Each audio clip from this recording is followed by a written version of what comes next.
Olá, estamos iniciando mais um episódio do LBCcast, podcast da LBCA.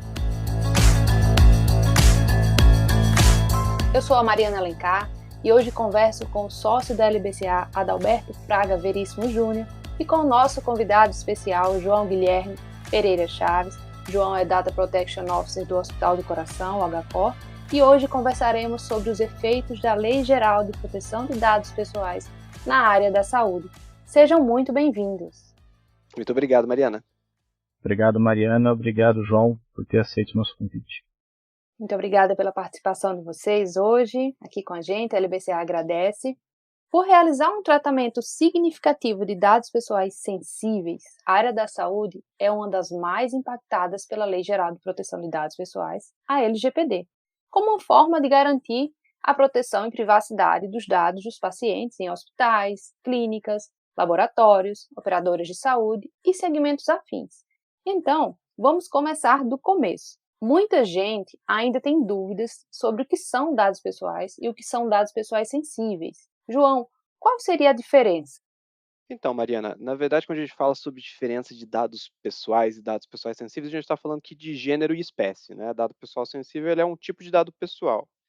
E o dado pessoal, ele vai ser qualquer informação que é relacionada a uma pessoa natural, né? Identificada ou identificável. Então, quando a gente está falando sobre identificada, nós estamos falando sobre um dado que ele diretamente já identifica uma pessoa. Então, por exemplo, o nome, né, que é o cartão de visita da pessoa. Tirando a imagem, nada identifica mais a pessoa do que o nome, né? E quando a gente fala de identificável, a gente está falando de uma informação que, dados os meios tecnológicos adequados para tanto, ou até deduções básicas, a gente consegue identificar aquela pessoa por meio de alguns inferimentos. Então, vamos lá, por exemplo, se eu pego um endereço e eu falo que ele é de um sócio nominal da LBCA, a gente já reduziu aí um número pequeno de pessoas para conectar aquele endereço a uma potencial pessoa. A lei, né, como o direito ele é um pouquinho mais, como a gente pode falar, é um pouquinho mais travado do que a tecnologia, né? A Lei Geral de Proteção de Dados, ela criou essa questão de dado pessoal também de pessoa identificável, já imaginando que com o desenvolvimento tecnológico fica cada vez mais fácil você fazer conexões de bancos de dados, informações diversas para conseguir identificar uma pessoa, né?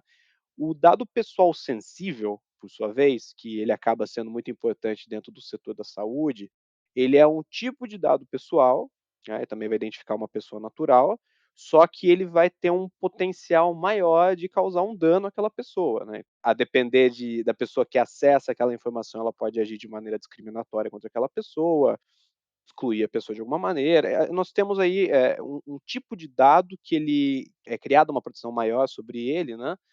Já pensando que ele está mais conectado à personalidade da pessoa. Então, por exemplo, um dado que revela uma ideologia da pessoa, um dado que revela sexualidade e os dados de saúde, né, que são o objeto dentro do setor da saúde, a gente não tem como fugir, e eles são reconhecidos como dados pessoais sensíveis, né?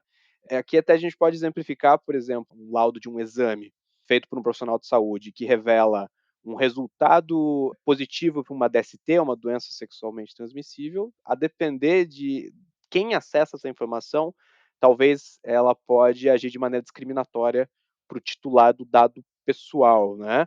Obviamente, a norma também traz, a partir do conceito de dado pessoal sensível, uns efeitos práticos, né? Alguns riscos regulatórios específicos. Então, a proteção de dado pessoal sensível acaba sendo mais importante para aquele controlador de dados pessoais que trabalha com esse tipo de dado para prestação do seu serviço. João, o conceito de dados pessoais e dados pessoais sensíveis e a diferença entre eles ficou bastante claro, e é evidente que os dados pessoais sensíveis carecem de um cuidado ainda maior por parte das pessoas que manuseiam, que tratam essas informações. Nesse sentido, Adalberto, falando sobre o prontuário do paciente, seja ele físico ou digital, é um documento complexo, é o coração dos dados do paciente, que passa pelas mãos de muitos profissionais de saúde. Como proteger esses dados de acessos não autorizados, acessos indevidos? Bom, Mariana, primeiro para que a gente possa avançar, né, falar sobre a proteção de dados pessoais das pessoas sensíveis e dos prontuários, eu quero trazer aqui rapidamente o que é entendido, né, como prontuário do paciente, né? A resolução do Conselho Federal de Medicina número 1638, que é lá de 2002, ela define o prontuário como sendo um documento constituído de um conjunto de informações, sinais, imagens, que são registradas e geradas a partir de fatos, acontecimentos e situações sobre a saúde do paciente, né, além de trazer ali detalhes sobre a assistência que é prestada a esse paciente, seja ela de caráter legal, sigiloso, científico, e que possibilita uma comunicação entre os membros de uma equipe multiprofissional, né, e para dar continuidade ao atendimento nessa assistência que é prestada para o paciente.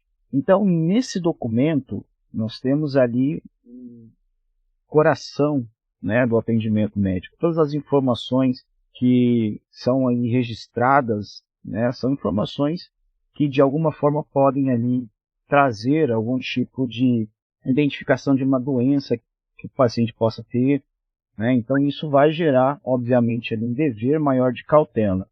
E proteção de dados e segurança da informação caminham sempre juntos.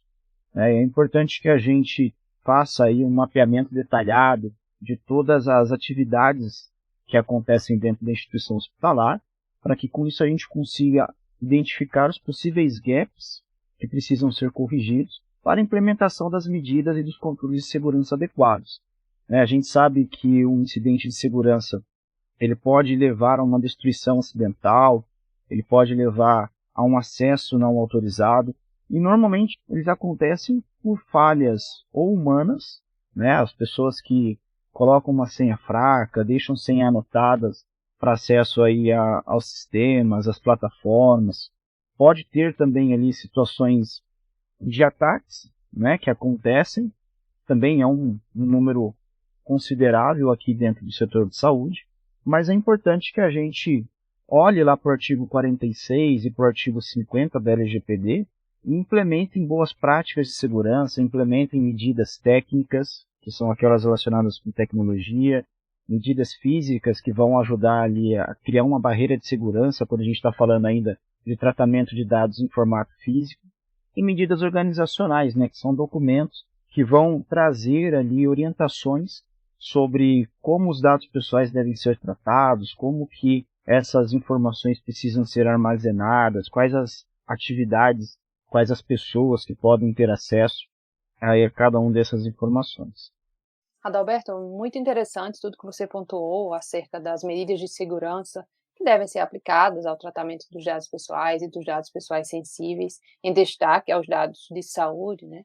Sabemos que todo tratamento médico tem um caráter muito pessoal, íntimo, porque trata das condições físicas e mentais de uma pessoa, de um titular de dados. João, para ser ministrado esse tratamento médico, precisa do consentimento do paciente? Olha, não necessariamente. A Lei Geral de Proteção de Dados, ela é uma regulação que ela não tem o consentimento como a base legal central, vamos colocar assim, né. Ele não é hierarquicamente superior a nenhuma das outras bases legais que a gente tem na norma, né. E uma das bases legais que nós temos é a tutela da saúde, quando o procedimento realizado, né, de tratamento de dados, ele é feito por profissional de saúde, serviço de saúde ou autoridade sanitária.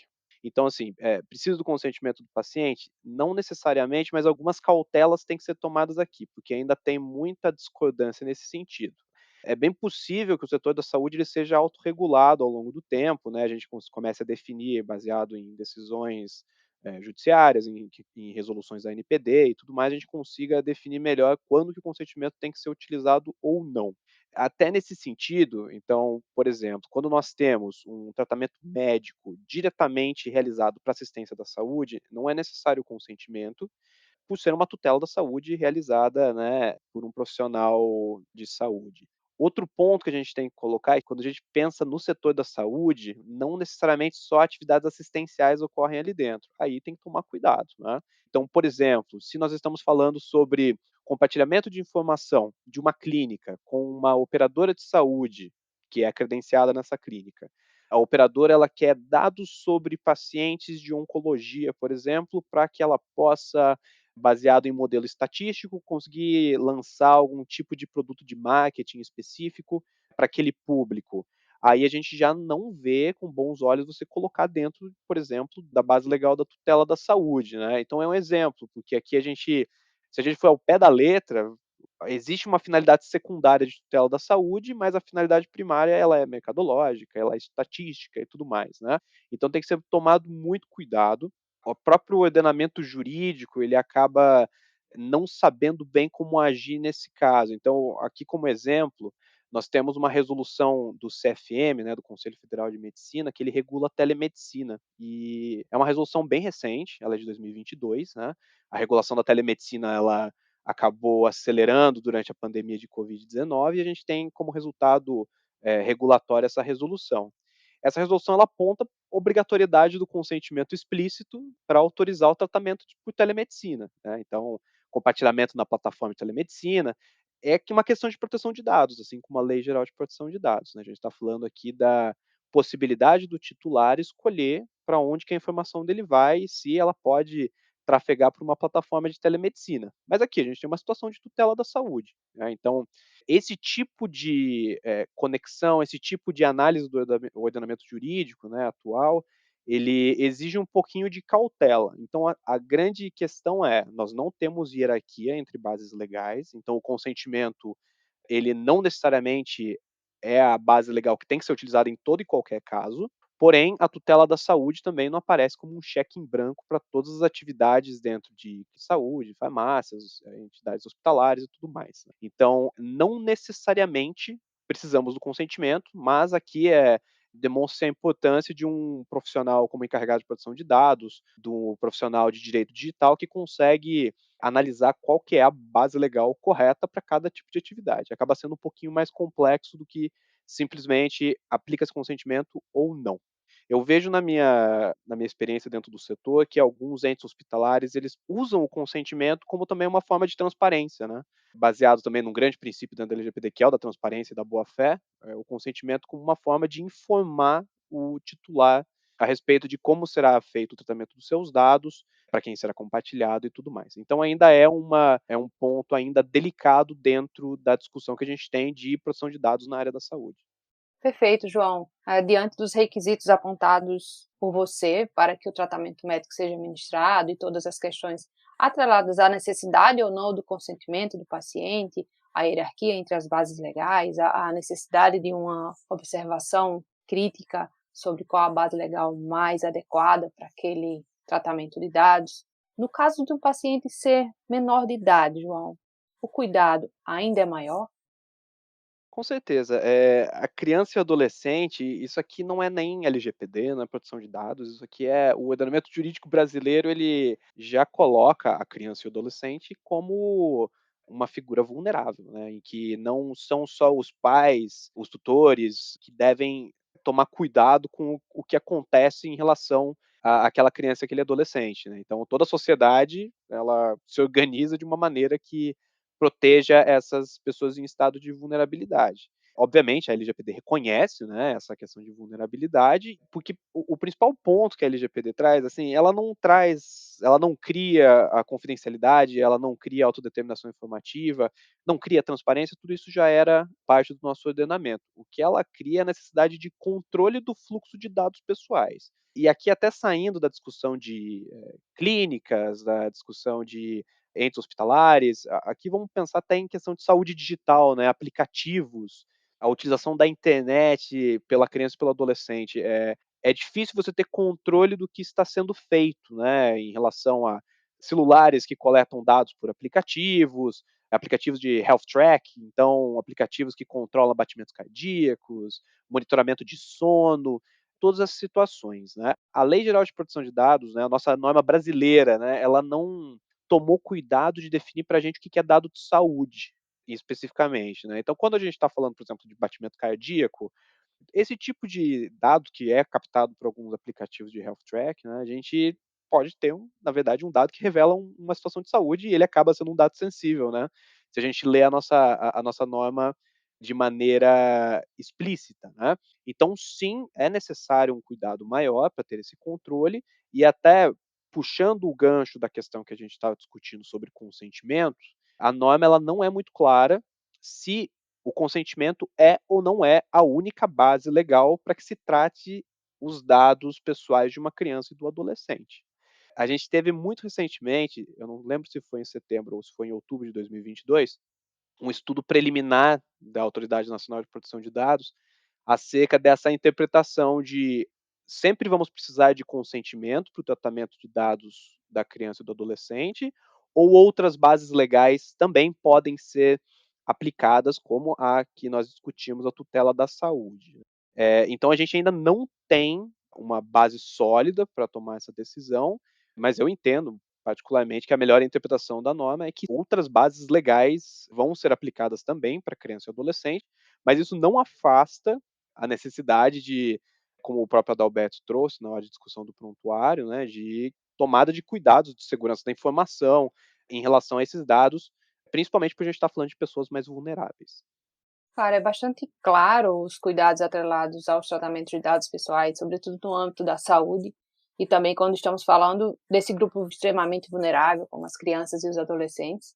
Diversas medidas de segurança da informação se fazem necessárias aqui, e tem toda essa questão sobre a discussão do uso da base legal, do consentimento ou não, atrelado a esse grupo vulnerável, né? Mas ressalto que eu acho que é comum a todos o entendimento que diversas medidas de segurança da informação são necessárias, o cuidado aqui bem importante, atrelado a dados de saúde e principalmente a esse grupo extremamente vulnerável. Nesse sentido, Adalberto, no caso de vazamento dos dados sensíveis de pacientes, como os hospitais e clínicas devem proceder? Bastante interessante, né? Até esse ponto que o João trouxe, da questão dessa hipervulnerabilidade aí das crianças e adolescentes. E quando a gente está falando especialmente de dados pessoais sensíveis, né, onde já há uma obrigação da legislação de que as cautelas sejam maiores, as medidas aplicadas sejam mais rígidas, haja um controle mais firme, mais forte, para que a gente consiga manter a disponibilidade, integridade e confidencialidade das informações, a gente sabe que eventualmente podem surgir situações em que aconteça um incidente, né, um acesso indevido, um vazamento, um ataque cibernético. E é importante que todas as instituições tenham um time já previamente treinado, devidamente capacitado para combater a esse tipo de incidente, né, para reagir a esses eventos. E aí, para que a gente possa ser até didático, né, nessa nossa explicação, é importante a gente ter um plano de resposta a incidentes, onde você consiga fazer ali um levantamento de quais medidas de segurança eram aplicadas antes do incidente, quais medidas devem ser aplicadas durante o incidente ali para você conseguir conter ali, né, para você conseguir mitigar os efeitos daquele incidente e quais medidas devem ser aplicadas no futuro, devem ser implementadas pela instituição depois do incidente para evitar, né, que novas situações, novos casos como esse possam acontecer.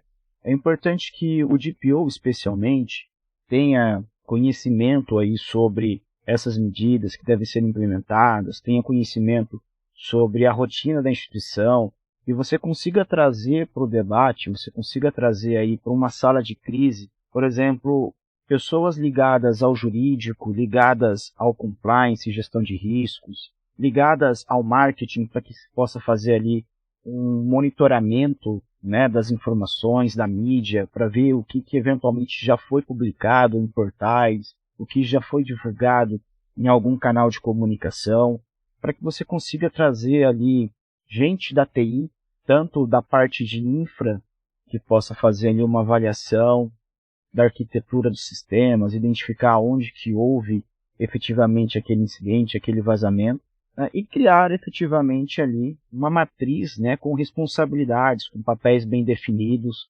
levando em consideração que a gente tem um prazo extremamente curto na legislação para responder à autoridade, né, para encaminhar à Autoridade Nacional de Proteção de Dados, caso a gente tenha ali a percepção de um impacto grave para os titulares, seja um incidente que gere um impacto grave aos titulares, né. A legislação ali, ela trata hoje como um prazo de 48 horas para que essas comunicações sejam feitas. É possível avaliar também a comunicação ao titular, a comunicação a eventuais parceiros. E aí vai depender também do papel que essa instituição exerce na atividade de tratamento de dados. né, se ela é controladora de dados pessoais ou se ela é uma operadora de dados pessoais. Em sendo uma operadora de dados, ela deve se reportar ao controlador e comunicar o incidente, trazer ali todas as informações, avaliar inclusive cláusulas contratuais que tragam ali a necessidade de você fazer ali uma explicação mais detalhada, prazos que precisam ser seguidos. Então, quando a gente está diante de uma situação como essa, obviamente a gente tem um momento de tensão, porque o prazo é curto, as ações precisam ser muito bem definidas, e é importante que isso esteja devidamente ciente a toda a instituição, o pessoal esteja devidamente treinado e capacitado para que, no caso de um incidente como esse, eles saibam como reagir. Adalberto, muito interessante tudo que você pontuou, e observando um cenário como esse de vazamento de dados, observando também os papéis de cada agente de tratamento, como você colocou, controlador, operador, um hospital pode ser responsabilizado por não ter implementado medidas para garantir a segurança e a confidencialidade de dados dos pacientes? Sim, Mariana, isso é possível. Inclusive, já temos aí alguns casos que foram levados para decisão do Poder Judiciário, né? A nossa Autoridade Nacional de Proteção de Dados ela ainda está numa fase de implementação de medidas, de elaboração de normas, de regulamentos importantes para que a gente consiga ter ali uma maior interpretação da lei, né, maior condições de fazer uma interpretação correta da legislação. O próprio setor de saúde deve ser regulado nessa próxima agenda, no próximo biênio, né, 2023-2024, mas a gente tem ainda outros cenários aí que podem impactar diretamente o setor de saúde, né? Então a gente tem, por exemplo, o PROCON, que está atuando muito forte, o Ministério Público e o próprio Poder Judiciário. Tem conhecimento de casos que já foram levados para a decisão do Poder Judiciário. E um caso específico que eu gostaria de comentar é de um hospital de Brasília, né? Esse hospital foi demandado por uma família de um paciente que alega que ele teve dados, né, da sua mãe que foram, de certa forma, vazados para um terceiro.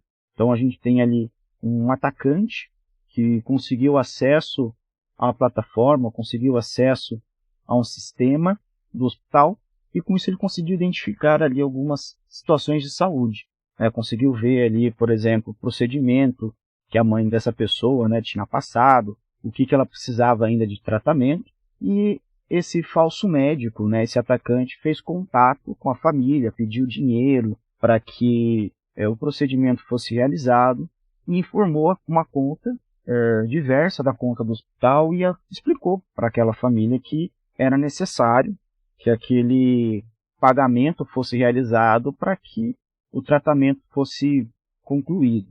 E aí, quando aquele filho, né, ficou sabendo da situação da mãe, ele ligou no hospital, falou com o médico, foi perguntar justamente daquele procedimento que precisava ser feito, né, que ele tinha recebido aquela ligação anteriormente. Foi quando ele descobriu que, na verdade, não era ninguém do hospital que tinha feito essa ligação, se tratava de um golpe, uma tentativa aí de estelionato. Essa pessoa entrou com uma ação judicial, porque ela alegou ali que o hospital não guardou as informações, não zelou pelas informações, e o resultado final da ação foi a procedência da ação. O hospital foi condenado a pagar uma indenização por danos morais, no valor aí de R$4.000, mais a restituição do valor pago a título de dano material, né, daquilo que aquela vítima, né, aquele familiar, eventualmente teria pago para o atacante. Então você percebe que há uma discussão também no Poder Judiciário sobre essa responsabilização, né? E é dever do agente de tratamento, seja ele controlador, seja ele operador, de implementar essas medidas, né? Isso está previsto na legislação e é importante, por isso que eu falei lá logo no início, de você ter um mapeamento de todas as atividades que acontecem com dados pessoais, você identificar os potenciais riscos, os gargalos aonde eventualmente podem gerar ali algum tipo de incidente, algum impacto para a instituição, e fazer essas correções pontuais, né? Fazer ali os ajustes, fechar as portas, impedir aí que a gente tenha aí algum tipo de acesso indevido, algum tipo de ameaça ainda presente dentro do hospital. Adalberto, é evidente a importância sobre a implementação de medidas de segurança, porque a responsabilização pela falta da implementação dessas medidas, ela acontece, ela é real, ela tem acontecido, como a gente tem visto em diversos casos, né? Sobre medidas de segurança da informação, a gente consegue destacar também a forma correta e prazo de armazenamento dessas informações, né? De suma importância que essas informações estejam armazenadas em segurança, de forma correta e adequada, observando também os prazos de guarda relacionados a essas informações. Nesse sentido, João, qual o prazo de armazenamento dos prontuários? E qual seria o procedimento mais adequado quando estiver vencido o prazo de guarda para o descarte dessas informações? Por uma questão regulatória, nós temos, isso já era definido pelo Conselho Federal de Medicina desde 2007, e depois, posteriormente, nós tivemos a Lei do Prontuário Eletrônico, 3.787, em 2018, foi definido que o prazo de armazenamento dos prontuários é de 20 anos. Ele é um documento que, como ele revela um histórico do paciente, ele é de interesse até para não só do paciente em si, né, mas da sociedade como um todo, para a criação de protocolos, né, para um tipo de tratamento, ele tem esse prazo longo de guarda, né. A partir daí a gente tem alguns problemas de ordem operacional, né, principalmente quando nós estamos falando sobre detentores de prontuário, e aqui eu uso a palavra detentor porque o dono do prontuário é o paciente, né, mas os detentores, né, os profissionais de saúde, os hospitais, as clínicas, os laboratórios, os detentores, eles têm aqueles que utilizam sistema físico de prontuário, eles vão ter até alguns problemas em relação à guarda por prazo indeterminado, né, de alguns exames físicos que têm um grande volume, por exemplo, raio-x e tomografia, né. Então, quando a gente fala sobre eliminação do prontuário, aí a gente tem 2 saídas aqui, né. O primeiro ponto é que com a Lei Geral de Proteção de Dados, vencida a finalidade do tratamento do dado, e aqui tratamento a gente está falando de qualquer operação sobre o dado, inclusive arquivamento, né. Vencida a finalidade do uso desse dado pessoal, ele tem que ser prontamente excluído, ou a gente tem alguns tipos de possibilidade de retenção desses dados. Um é por questão regulatória, né, então entraria os prazos de 20 anos, né, de armazenamento do prontuário, mas também nós temos para questão de pesquisa científica, né, então, desde que anonimizada a informação, ela pode ser retida para pesquisa científica, tá. Isso faz com que o prontuário possa ter também um prazo indeterminado de armazenamento. Isso se dá, a gente até tem alguns pareceres de conselhos de medicina, no sentido de guarda do prontuário ser permanente, mas aqui até eu faço um alerta de que esses pareceres eles são pré-Lei Geral de Proteção de Dados. Mas a finalidade que justifica esses pareceres é interessante da gente debater, porque o prontuário ele tem dois tipos de valores, né? Ele tem um valor primário, que é a prática assistencial, e estando o paciente de alta, né, vence-se essa finalidade, né, mas nós temos outra finalidade que é um valor científico, social, histórico do prontuário, né. Então, a partir do valor secundário, que também é uma finalidade, a gente poderia defender, uma guarda permanente desses prontuários, né. Ocorre que a melhor prática seria anonimizá-los. Então, a utilização de prontuário para pesquisa científica, que é algo que se mantém com o tempo, a norma ela já se prepara nesse sentido, né. Então a lei ela dá essa exceção de: "Ok, podemos manter, mas desde que anonimizado". Então, a melhor prática é a exclusão do prontuário, né, depois desses 20 anos, ou a anonimização deles e a retenção pelo valor científico, social e histórico que ele acarreta, né.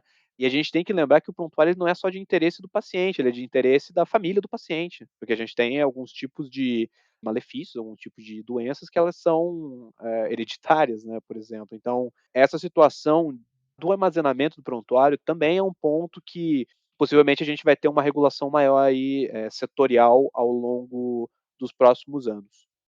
João, muito interessante tudo que você pontuou, todos os requisitos que você trouxe atrelado a esse armazenamento dos prontuários, aos prazos de guarda também, sobretudo às legislações setoriais, que são bem importantes de estar acompanhando e estar sempre no radar de quem trabalha e acompanha a privacidade e proteção de dados atrelado à saúde. Passando agora a falar sobre os avanços tecnológicos, sobretudo aqueles que têm aparecido de forma mais significativa no momento em que vivemos, Adalberto, no caso da telemedicina, que cresceu muito durante a pandemia, a confidencialidade entre médico e paciente tem de ser garantida pela plataforma digital utilizada?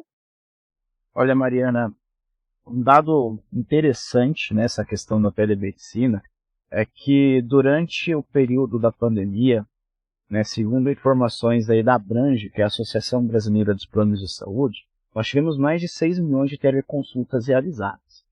É importante destacar que a telemedicina, nesse período da pandemia, ela era regulada pela Lei 13.989, de 2020, que foi a que estabeleceu aí a questão da pandemia no Brasil, e passou-se, depois que a gente teve aí uma queda, uma redução no número de contágio, e também, graças aí à quantidade de pessoas que já tinham sido vacinadas, houve então um encerramento desse período, né, da pandemia, e gerou um vácuo, né, legislativo, regulatório, porque o PL 1998, que é de 2020 também, ele não foi aprovado ainda. Até o momento, o projeto que regula essa questão da telemedicina não foi aprovado no Brasil.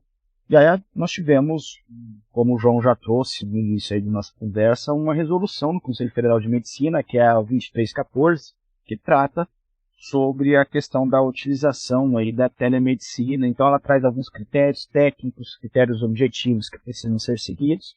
E um desses pontos é justamente você assegurar, você garantir que as informações que são armazenadas nessas plataformas, elas sejam efetivamente protegidas. Então, essa resolução do Conselho de Medicina, ela inclusive cita expressamente a LGPD, e ela aponta ali que você precisa cumprir ali com os critérios técnicos, critérios de segurança da informação, dentro aí da preservação dessas informações. E é importante a gente fazer uma leitura em conjunto dessa resolução com outras resoluções do próprio Conselho Federal de Medicina, que estão interligadas. Então a gente tem, por exemplo, a resolução 2299, que fala sobre a prescrição eletrônica em documentos médicos. Então ali você tem atestado médico, você tem o laudo médico, né? Você tem vários documentos que fazem parte desse prontuário, e você tem também a resolução 2311,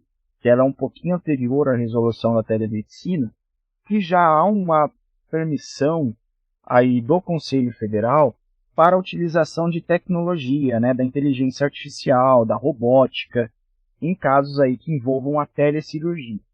Então, assim, quando você olha para o cenário em si, a inovação, a tecnologia, ela sempre esteve presente dentro da medicina, e é, inclusive, algo recomendável, né? A gente está passando por um momento de modernização do setor de saúde, a gente tem uma estratégia de saúde digital, né, que tem aí um período de 2020 a 2028 para implementação, né, que são boas práticas aí, são ações que são definidas pelo Ministério da Saúde, justamente para modernizar, para facilitar o acesso à saúde, especialmente em regiões onde você não tem uma quantidade aí considerável de profissionais de saúde que possam prestar atendimento, né? Então, até um ponto relevante é que durante a pandemia vários hospitais que integram aí o PROAD, que é o Programa de Desenvolvimento aí do SUS, fizeram atendimentos em regiões onde você não tinha, por exemplo, aí uma equipe médica, você não tinha uma estrutura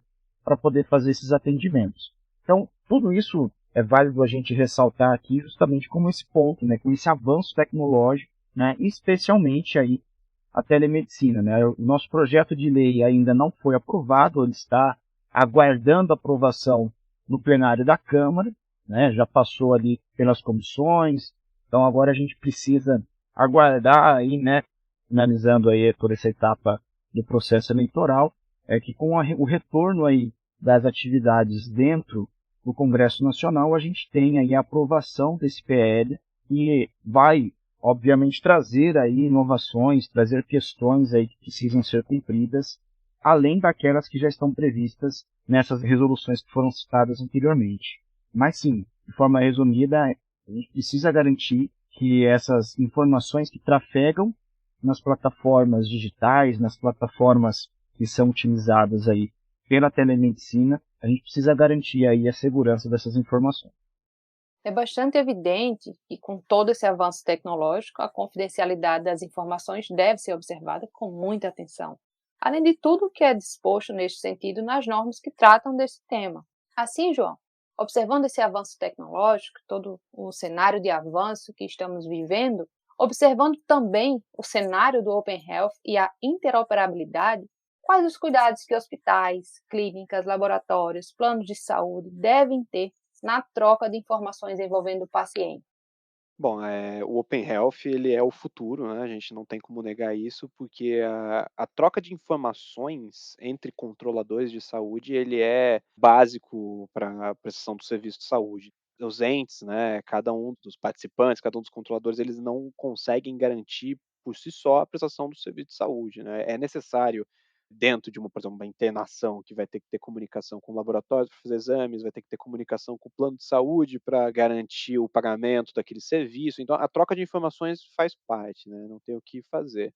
A questão que a gente traz, primeiramente, regulatória, né, toda vez que a gente fala sobre tratamento de dados pessoais, a gente tem 2 ações mentais que a gente tem que fazer aí para analisar, né. A primeira é se há base legal para isso, se eu posso fazer isso, né, e a troca de informações entre controladores, ela é legitimada, né, isso a lei não freia de nenhuma maneira. A questão é que ela pode se dar só em benefício dos interesses do titular de dados, né, ou para transações financeiras e administrativas que garantam aquela tutela de saúde, né. Isso é algo específico do dado de saúde, então isso vai eliminar usos distintos, como, por exemplo, formação de perfis para marketing, que estaria proibido, ou seleção de riscos por operadoras de plano de saúde, que também já estava proibido antes da Lei Geral de Proteção de Dados por, regulamentações da ANS, né, Autoridade Nacional de Saúde Suplementar.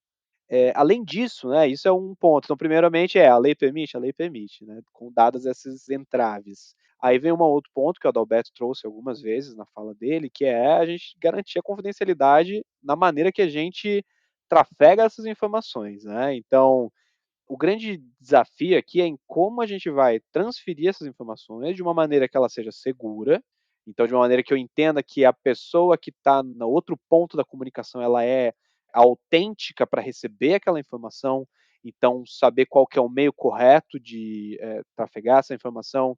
A gente fala muito sobre o como os dispositivos móveis, os celulares, né, eles são parte integral da nossa vida, hoje em dia, né, e ao mesmo tempo eles trazem tanta insegurança de informação, porque minha vida inteira está naquele celular e, o uso pessoal dele, às vezes, quando confunde com o profissional, eu posso ter no meu celular informações de pacientes, se eu sou da área da saúde, né, e eu não tomar os devidos medidas de segurança da informação. Então, o mais importante, legitimada essa troca de informação, é que ela se dê de uma maneira segura, né. Então, a gente fala muito sobre Open Health, a gente fala muito sobre, nós temos um projeto de lei atualmente no Congresso, em discussão no Congresso Nacional, sobre nós temos uma base central de informações de pacientes no SUS, né, no Sistema Único de Saúde, então o Ministério da Saúde ele teria uma base de dados enorme com todos os prontuários de todos os entes particulares e públicos, né, que de um lado,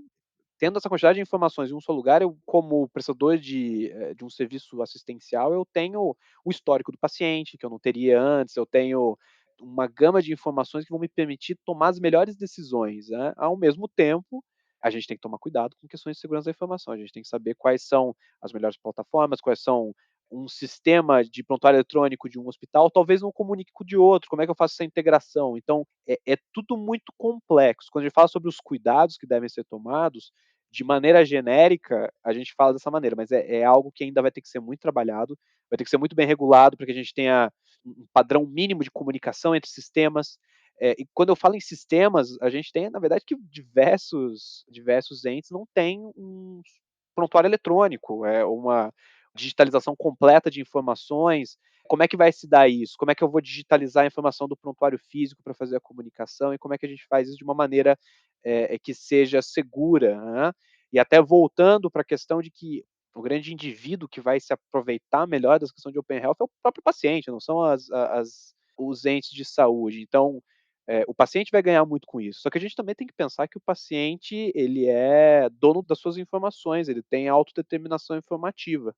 Então eu preciso que esse paciente, por uma questão de boa-fé, dever de informar, né, eu preciso que ele conheça o que eu estou fazendo em relação a esses dados. Então isso é um outro ponto que o controlador de saúde, ele tem que tomar cuidado, ele precisa ter controle sobre com quem eu compartilho esses dados, quais são as empresas médicas que eu compartilho esse dado, quais são os laboratórios que eu compartilho esses dados, quais são os operadores de saúde que eu compartilho esses dados. se eu tenho um contrato robusto com eles, que a gente consiga equilibrar os riscos em relação a um potencial incidente de segurança, tá? Tendo essa informação, eu consigo fazer um aviso de privacidade para o meu titular, que ele saiba com quem eu estou compartilhando, que ele consiga compreender, ele consiga se opor a um eventual compartilhamento que ele acha que é ilegal. Então, é uma questão também de transparência. Só que isso é muito mais fácil de falar do que fazer, né? Então, eu entendo que a gente trouxe aí no começo da pergunta sobre a questão do Open Health, eu acho que é o futuro, mas a gente está engatinhando ainda, né? Tem muito a ser definido, tem muito a ser controlado, né? E, por enquanto, essas transferências que ocorrem, essas interoperabilidades, né, que já ocorrem no dia a dia, a grande questão é garantir que essa informação trafegue de uma maneira segura. Se ela trafegue de uma maneira que... Então, sempre tem que envolver tecnologia de informação, né, áreas de TI, a gente tem que sempre trabalhar de uma maneira que as partes que acessem esses dados se dê de uma maneira autêntica. João, as melhorias advindas de todos os avanços que acompanhamos e observando tudo que foi abordado aqui, sobretudo no campo da segurança da informação atrelada aos dados pessoais de saúde, aos dados pessoais sensíveis, na avaliação de vocês, João e Adalberto, a maioria das empresas da área da saúde está em conformidade com a LGPD ou a adesão ainda é baixa? Eu acredito que, no geral, isso aqui eu não estou falando só de saúde, eu acho que, no geral, as empresas brasileiras não estão com uma boa taxa de adequação à Lei Geral de Proteção de Dados. Isso acaba se dando, claro, é uma questão de prioridades que a gente sabe que a adequação à LGPD é algo complexo. Isso é um ponto até que o Adalberto trouxe em um outro momento, o mapeamento de tudo, de todas as atividades que ocorrem, dependendo do tamanho do ente, torna-se complexo, né? E nem todo setor ele tem como a privacidade como algo inerentemente atrativo para o cliente dele. Então, assim, quando a gente fala, por exemplo, de um banco, se o meu banco não tem segurança da informação, eu não vou querer esse banco, porque envolve algo que eu preciso que o meu banco esteja essa questão de segurança da informação. No setor de saúde, a gente tem aqui, na verdade, um discurso que ele é um pouquinho perigoso nessa questão de adequação da LGPD, mas que não é de todo falso, né? Que é que a saúde sempre esteve pronta para a LGPD, né? Eu já escutei muito isso. E não é de todo falso, com certeza. Eu acho que a confidencialidade paciente-médico sempre existiu. A gente não está falando aqui só de médico, inclusive. A maior parte da construção ética das classes que envolvem a saúde, os farmacêuticos, os enfermeiros, fisioterapeutas, etc., sempre houve uma questão de preocupação de confidencialidade. Então, essa base da preocupação da confidencialidade, realmente, ela faz parte do dia a dia da saúde. Mas por que eu acho esse discurso um pouquinho perigoso, dependendo do caso? Né? Que, ao mesmo tempo, a LGPD ela não trouxe a confidencialidade de informações. Né? Ela trouxe, na verdade, mecanismos de controle do fluxo do dado pessoal. E isso, sim, exige uma preparação de qualquer entidade, incluindo a área da saúde. Então, medidas de segurança da informação, controle dos dados, das atividades de tratamento, para que eu consiga ter o meu registro de operações de dados pessoais, que é uma obrigatoriedade legal agora, para que eu conseguir prestar contas com a Autoridade Nacional de Proteção de Dados, conseguir garantir o exercício do direito do titular dos dados. Esse tipo de situação, né, a necessidade de eu me preparar com políticas de privacidade, eu conseguir auditoria de todas as minhas tomadas de decisão em relação a dados pessoais, é muito mais complexo do que você simplesmente se preocupar com a confidencialidade ou não. Então, assim, no geral, o cenário brasileiro, ele está com uma taxa de adequação à LGPD baixa, no geral. E é entendível, em alguns casos é entendível, porque nem todo setor vai ter essa necessidade intrínseca. A questão é que na saúde a gente tem essa necessidade intrínseca. Então, eu entendo que o cenário não está muito favorável, mas, de novo, a Lei Geral de Proteção de Dados é uma norma nova e a gente está criando uma cultura de proteção de dados ainda no Brasil. Né? Então, é possível que nos próximos anos a gente tenha uma alteração desse panorama. Eu faço coro também, que é o que o João comentou.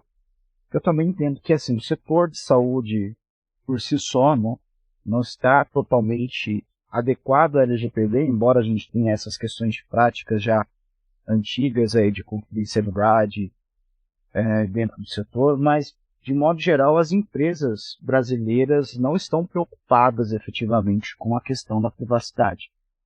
Entendo que vai chegar um momento em que essa preocupação vai começar a existir, especialmente porque a gente passa aí por alguns momentos da história, né? Então, você percebe alguns booms de adequação. Então, o primeiro boom foi lá atrás com a publicação da lei e aquela discussão sobre um período de vacância, né, que teria para que as empresas começassem a se adequar.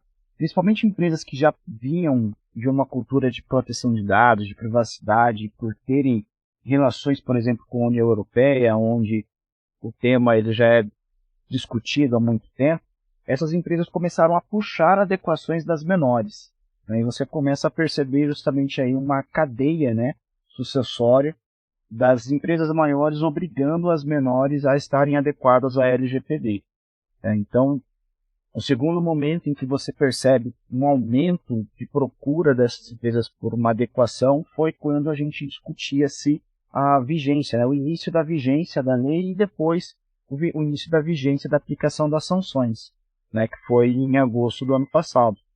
Então você começa a perceber também que havia naquele período uma procura muito grande, né, de estarem adequados na LGPD, porque ninguém queria ser punido, ninguém queria receber ali uma auditoria, uma visita da autoridade nacional, apontando ali algum tipo de desconformidade. E agora, acho que o próximo boom que a gente vai ter é efetivamente quando nós tivermos a atuação da NPD, né, uma procura da NPD aí de forma ativa para aplicar a primeira sanção, né, seja aí uma multa, ou seja uma advertência, uma recomendação para algum agente de tratamento, que aí você começa a identificar ali que está chegando perto.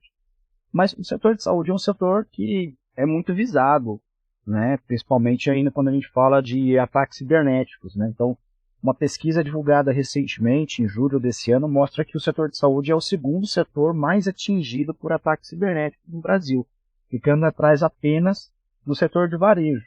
E isso também demonstrou aí um aumento, comparado ao mesmo período da pesquisa anterior, de 64%. Né? Então, assim, nessa avaliação foram mais de 830 ataques por semana. Então é um número assim, razoavelmente alto. Né? Você percebe que não só o setor privado, mas também o setor público também foi afetado. Nós tivemos no final de dezembro do ano passado a plataforma Conect SUS, né, ficou fora do ar aí por 13 dias devido a um ataque que sofreu ali, né, no servidor do Ministério da Saúde. Então, tanto o setor público quanto o setor privado ainda precisa estar adequado à LGPD, ainda precisam de ações, né, implementar medidas para buscar essa adequação, e eu acho que agora é o momento justamente da gente se unir, né? Profissionais de proteção de dados, a autoridade, as empresas, né, os agentes de tratamento e principalmente os titulares, né? Nós, enquanto titulares de dados pessoais, começarem a exigir das empresas que elas apresentem a adequação, que elas consigam comprovar aí que elas estão adequadas. Porque se nós não fizermos o nosso papel, acho que não vamos chegar a lugar nenhum. Basicamente era isso que eu tinha para falar hoje. Agradeço o convite. Agradeço o João por ter também aceito aí o nosso convite para estar aqui hoje. Eu que agradeço, Adalberto. É sempre bom para falar um tema que eu gosto e também aprender com vocês, né? Eu acho que foi muito bom, foi muito válido. Obrigado, viu? Adalberto, João, chegamos ao final da nossa conversa de hoje e ficou bastante claro o efeito da LGPD na área da saúde. Muito obrigada pela participação de vocês. E esse foi o episódio de hoje do LBC Cast com Adalberto Veríssimo e João Guilherme, falando sobre os efeitos da Lei Geral de Proteção de Dados Pessoais na área da saúde. Até a próxima terça!